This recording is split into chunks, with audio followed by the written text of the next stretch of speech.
사랑하는 보아배 성도님들 반갑습니다. 비대면으로 계속 뵙게 되어 아쉬움이 있지만 대면으로 담임 목사님과 구역 성경 공부하는 그 시간이 속히 오도록 늘 함께 기도하면서 살았으면 좋겠습니다.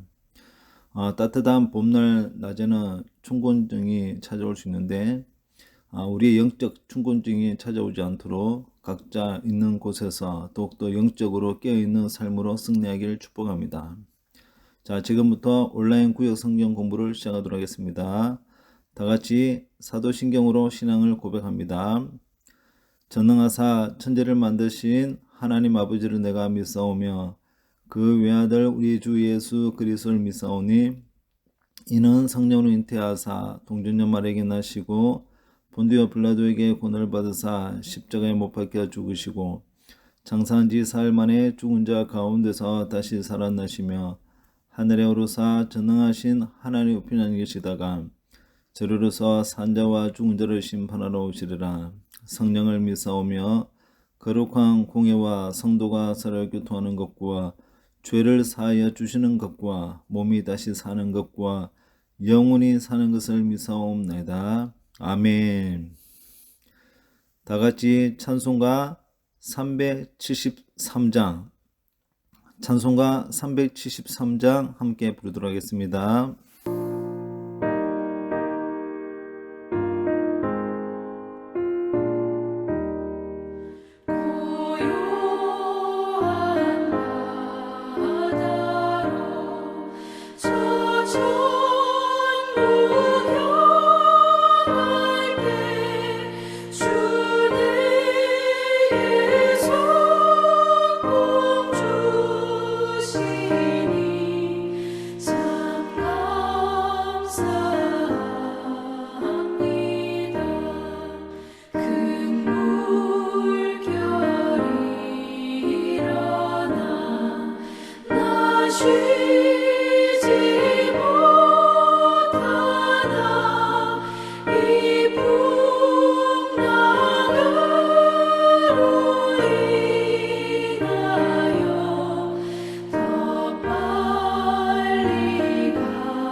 이번 주 구약 성경 본문은 구약 성경 출애굽기 1장 1절에서 22절입니다. 야곱과 함께 각각 자기 가족을 데리고 애굽에 이른 이스라엘 아들들의 이름은 이러하니 루벤과 시므온과 레위와 유다와 이사갈과 스불론과 베냐민과 단과 납달리와 갓과 아셀이요. 야곱의 허리에서 나온 사람이 모두 70이요 요셉은 애굽에 있었더라. 요셉과 그의 모든 형제와 그 시대의 사람은 다 죽었고 이스라엘 자손은 생육하고 불어나 번성하고 매우 강하여 온 땅에 가득하게 되었더라. 요셉을 알지 못하는 새 왕이 일어나 애굽을 다스리더니 그가 그 백성에게 이르되 이 백성이 이스라엘 자손이 우리보다 많고 강하도다. 자, 우리가 그들에게 대하여 지혜롭게 하자. 두렵건대 그들이 더 많게 되면 전쟁이 일어날 때 우리 대적과 합하여 우리와 싸우고 이 땅에서 나갈까 하노라. 감독들을 그들 위에 세우고 그들에게 무거운 짐을 지워 괴롭게 하여 그들에게 바로를 위하여 국고성 비돔과 라암셋을 건축하게 하니라. 그러나 학대를 받을수록 더욱 번성하여 퍼져나가니 애굽 사람이 이스라엘 자손으로 말미암아 근심하여 이스라엘 자손에게 일을 엄하게 시켜 어려운 노동으로 그들의 생활을 괴롭게 하니 곧 흙 이기기와 벽돌 굽기와 농사의 여러 가지 일이라. 그 시키는 일이 모두 엄하였더라. 애굽 왕이 히브리 산파 십부라라 하는 사람과 부하라 하는 사람에게 말하여 이르되 너희는 히브리 여인을 위하여 해산을 도울 때 그 자리를 살펴서 아들이거든 그를 죽이고 딸이거든 살려두라. 그러나 산파들이 하나님을 두려워하여 애굽 왕의 명령을 어기고 남자 아기들을 살린지라. 애굽 왕이 산파를 불러 그들에게 이르되 너희가 어찌하여 이같이 남자 아기들을 살렸느냐? 산파가 바로에게 대답하되 히브리 여인은 애굽 여인과 같지 아니하고 건장하여 산파가 그들에게 이르기 전에 해산하였더이다. 하나님이 그 산파들에게 은혜를 베푸시니 그 백성은 번성하고 매우 강해지니라. 그 산파들은 하나님을 경외하였으므로 하나님이 그들의 집안을 흥왕하게 하신지라. 그러므로 바로가 그의 모든 백성에게 명령하여 이르되 아들이 태어나거든 너희는 그를 나일강에 던지고 딸이거든 살려두라. 오늘 온라인 구약 성경 공부 주제는 반전 2, 위기와 성취 사이에서 이 주제로 함께 말씀을 나누기를 원합니다. 우리 성경 출애굽기 1장 1절을 볼 때 새로운 역사가 시작하는 것처럼 보이지만 히브리어 원어 성경을 보시면 이것은 끊어진 것이 아닙니다. 1절의 시작을 다시 보시면 야곱과 함께 이렇게 시작되는데 정확하게 번역을 한다면 앞에 수식어가 있습니다. 그러니까 창세기와 출애굽기는 별개가 아닙니다. 다시 말해서 창세기와 출애굽기는 한 묶음으로 봐야 합니다. 창세기 바로 이어서 출애굽기 1절 앞에 그리고를 붙여서 야곱과 함께 각각 자기 가족을 데리고 이렇게 번역하는 것이 더 타당해 보입니다. 첫 번째 문제를 보니까 애굽 왕 바로가 강성해진 이스라엘 자손을 학대하기 시작합니다. 방괄로 1번에 애굽으로 내려간 야곱의 자손은 요셉까지 모두 몇 명입니까? 자, 본문 5절을 보니까 모두 70명이라고 밝히고 있습니다. 출애굽기 1장의 주요 내용은 이스라엘 백성들의 빛과 어둠의 역사라고 말할 수 있는데요. 우리가 인생을 살아가면서 사람은 누구나 이 번영과 고통을 반복적으로 경험하게 됩니다.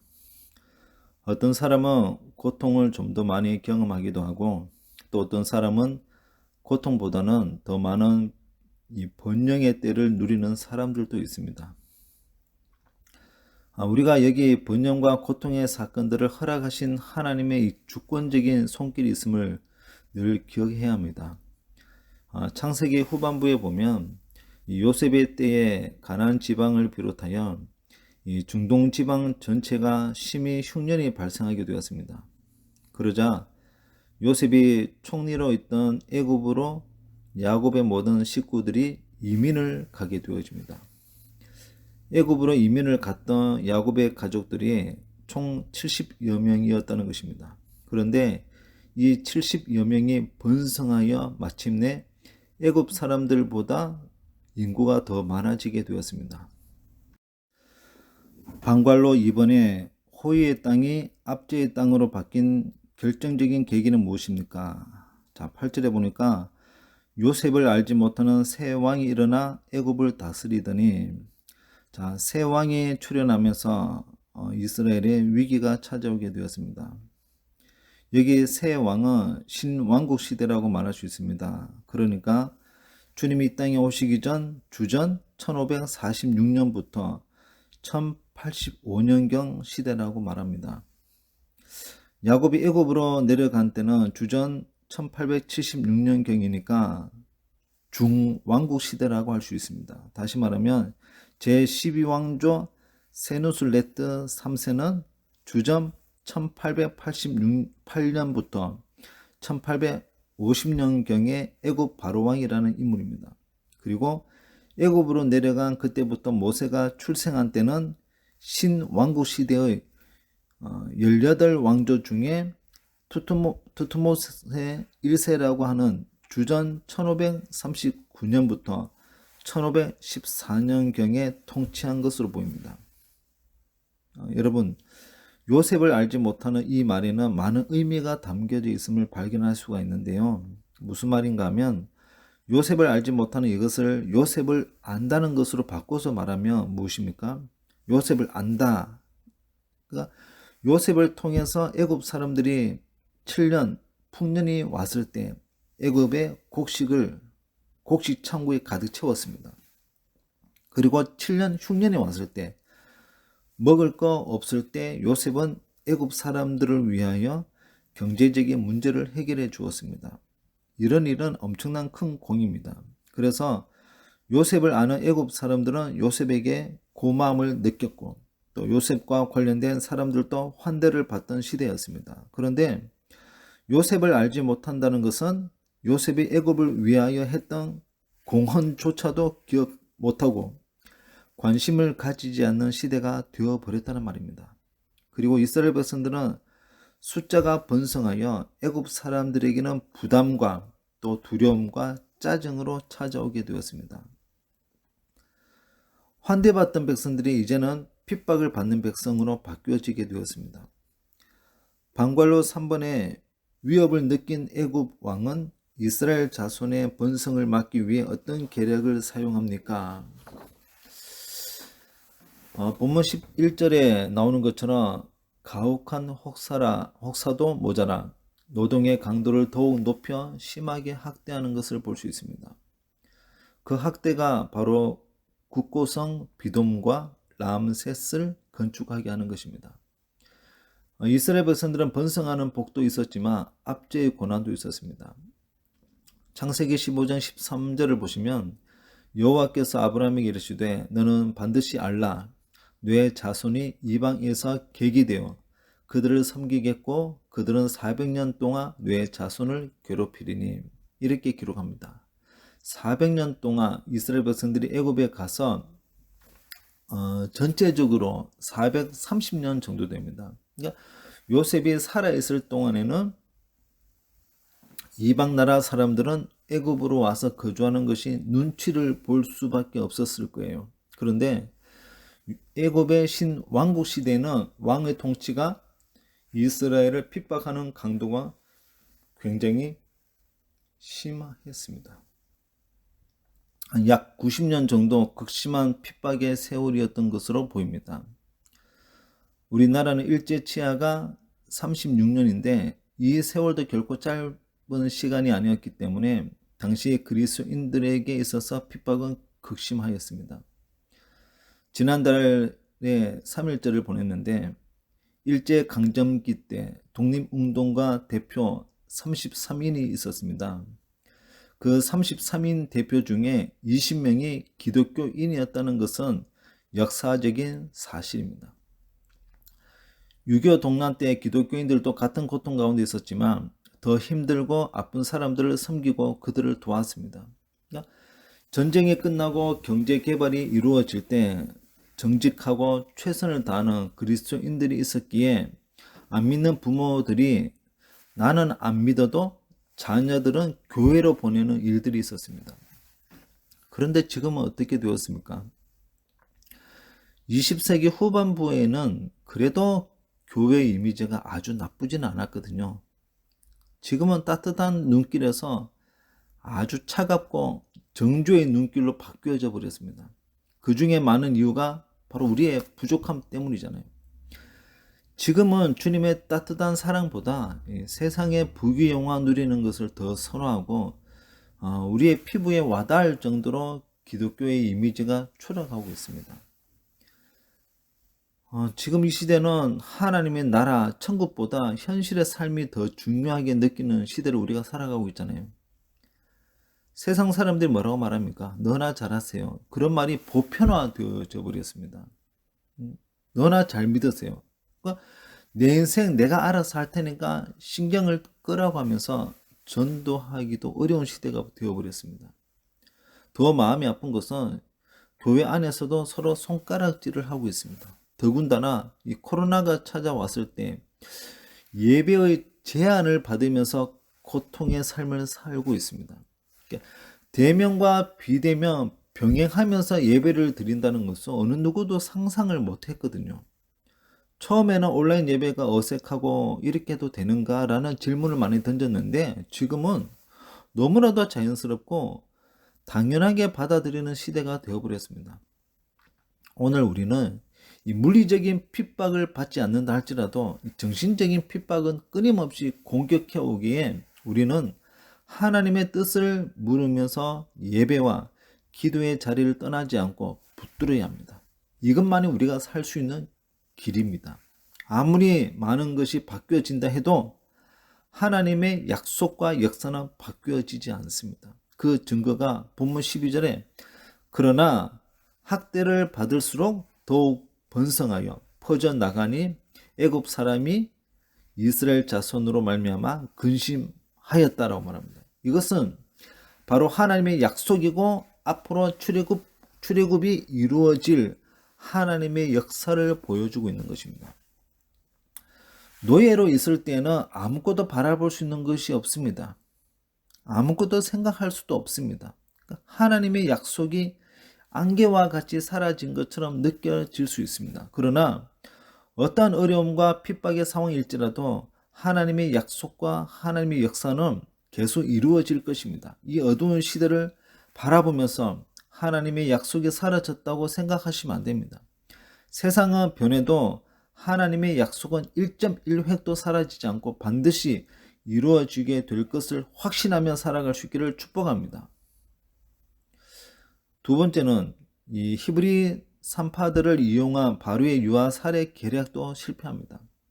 방관로 1번에 학대를 받을수록 이스라엘 자손이 번성하자 애굽 왕이 꺼낸 최후의 수단은 무엇입니까? 16절에 보니까 바로 왕이 산파들에게 뭐라 말합니까? 남아가 태어나면 죽이라고 명령을 합니다. 그러니까 애굽의 바로 왕은 십부라와 부하라는 산파에게 너희는 히브리 여인들의 해산을 도울 때 사내 아이가 태어나면 죽이고 여자아이면 살려두어라고 명령했습니다. 자, 지금 바로 왕은 생명의 주인이신 이 하나님과 정면으로 대적하고 있음을 볼 수 있습니다. 방관로 2번에 보니까 애굽 왕의 계략을 좌절시킨 이들은 누구입니까? 17절에 산파들이 하나님을 두려워한다고 했습니다. 우리는 두려움하면 부정적인 단어로 생각을 많이 하게 됩니다. 그러나 이 두려움은 부정적인 단어가 아닐 때도 있습니다. 이 두려움은 사람들의 삶을 더 긍정적인 모습으로 변화시켜주는 놀라운 힘이 있습니다. 그런 두려움이 있습니까? 라는 질문을 할 수 있을 거예요. 대한민국 말로 경외라는 단어입니다. 그러니까 두려움이라는 단어는 일반적으로 무섭다라는 의미를 갖고 있지만 경외함은 지극히 존경하고 있다. 그래서 하나님을 경외하는 사람과 세상을 두려워하는 사람의 삶은 전혀 다릅니다. 바로 왕이 십부라와 부하라는 산파에게 사내 아이가 태어나면 죽이라고 명령을 했는데 그녀들은 하나님을 경외하는 사람들이었습니다. 그녀들은 하나님을 경외하는 자이기에 세상을 전혀 두려워하지 않았습니다. 애굽 왕의 명령도 두렵지 않습니다. 그 명령을 거부할 수 있는 그 힘은 하나님을 경외하는 자에게 주어지는 것입니다. 여러분 고린도전서 1장 27절에 그러나 하나님께서 세상에 미련한 것들을 택하사 지혜 있는 자들을 부끄럽게 하려 하시고 세상의 약한 것들을 택하사 강한 것들을 부끄럽게 하려 하시며 이 말의 의미가 무엇입니까? 하나님을 경외하는 사람은 세상의 힘을 두려워하지 않습니다. 그래서 하나님을 믿는 믿음으로 담대하게 나아가는 것입니다. 바로 왕이 분명히 산파들에게 남아들이 태어나면 다 죽이라고 했는데 남자아이들이 계속 태어나는 거예요. 그래서 바로 왕은 화가 나서 산파들을 불러서 호통을 치면서 말합니다. 너희들은 내가 분명히 남자아이들을 죽이라고 했는데 왜 죽이지 않았느냐 화를 내면서 말하는 것입니다. 자, 이 정도면 산파들의 목숨은 끝난 것이나 마찬가지일 것입니다. 지금 애굽의 바로 왕이 명령하는데 산파들은 혼비백산이 되어서 이제 죽었구나 하면서 벌벌 떨면서 두려움에 사로잡혀야 하는데, 그런 상황 속에서도 산파들은 왕에게 이렇게 말합니다. 19절의 말씀처럼 이스라엘 여인들은 다 건장하여서 저희가 갔더니 남자아이들이 다 태어났다고 말하는 것입니다. 어떻게 산모가 산파의 도움 없이 스스로 아이를 낳을 수 있었을까요?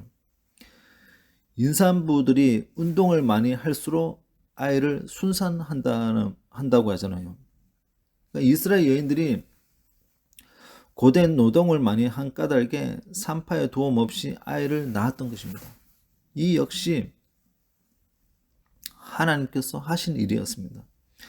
산파들이 왕에게 그런 말을 하였을 때 왕은 산파들을 향해 더 이상 반박하지 않았다는 것을 발견할 수 있습니다.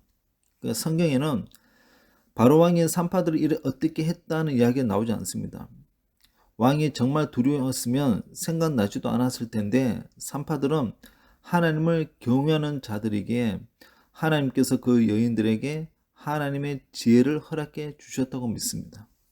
하나님께서는 때에 따라서 그 여인들에게 필요한 대답을 주셨다는 것입니다.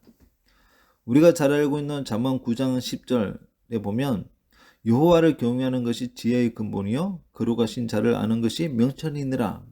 또 잠언 14장 26절에서 27절에 보니까 여호와를 경외하는 자에게는 경고한 의뢰가 있나니 그 자녀들에게 피난처가 있으리라.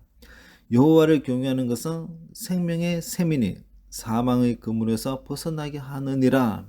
여러분, 하나님을 경외하며 우리가 위험과 위기 가운데서도 우리를 지켜주시고 피할 길을 열어주시고 우리 인생에 하나님께서 피난처가 되어주신다는 사실을 기억하십시오.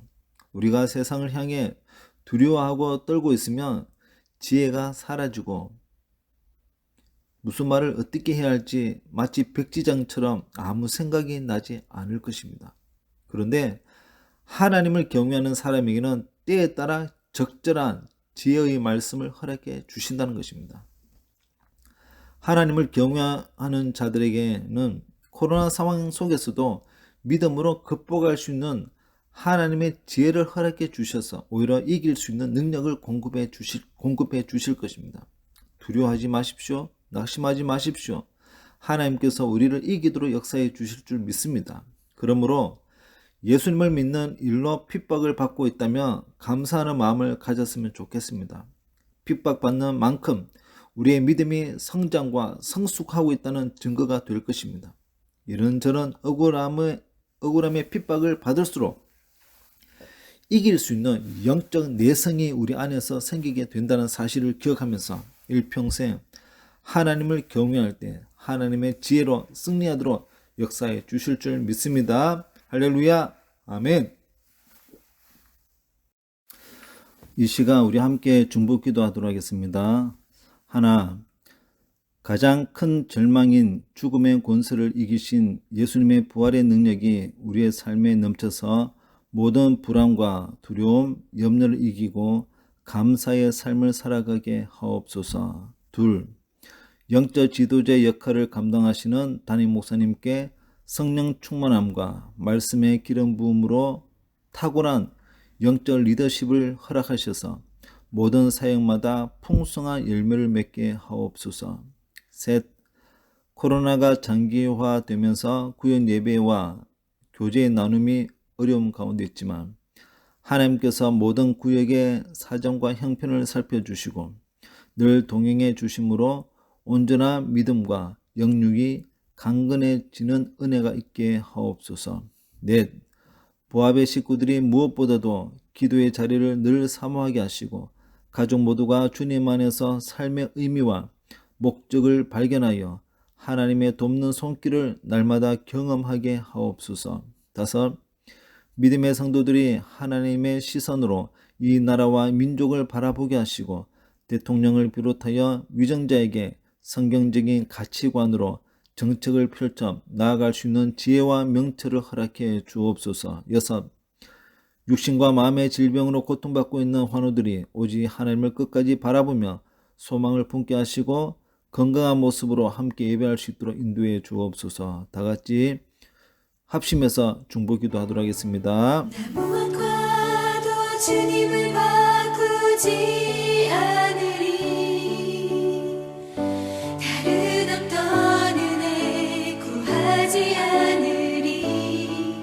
오직 주님만이 내 삶의 도움이시니 주의 얼굴 보기 원합니다. 주님 사랑해요.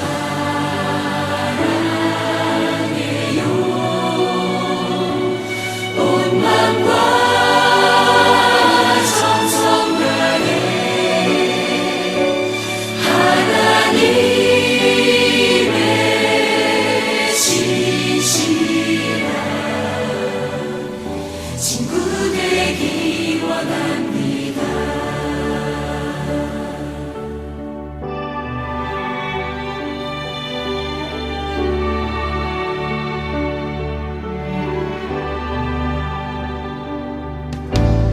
무엇과도 주님을 바꾸지 않으리.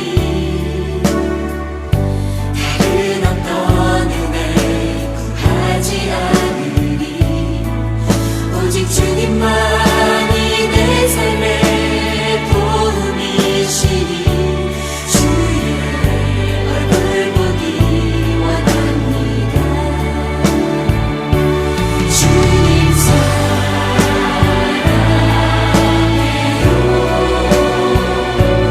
온 맘과 정성 다해 하나님의 신실한 친구 되기 원합니다. 주님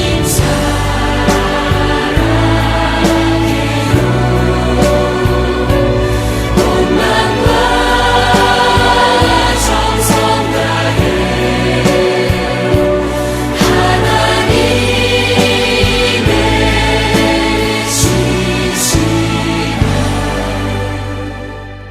하나님 아버지, 부활의 첫 열매가 되신 예수님을 바라볼 수 있는 믿음을 주셔서 감사합니다. 오늘 주신 말씀을 붙들고 저희가 움츠리면서 신앙생활을 했다면 이제는 우리의 마음을 활짝 열어서 영적인 열정으로 성숙해 갈 수 있도록 인도해 주옵소서. 우리의 삶에 보이지 않는 핍박이 있어도 피하지 않고 오히려 믿음으로 당당하게 하나님을 경외하는 자로 살아갈 수 있도록 인도해 주옵소서.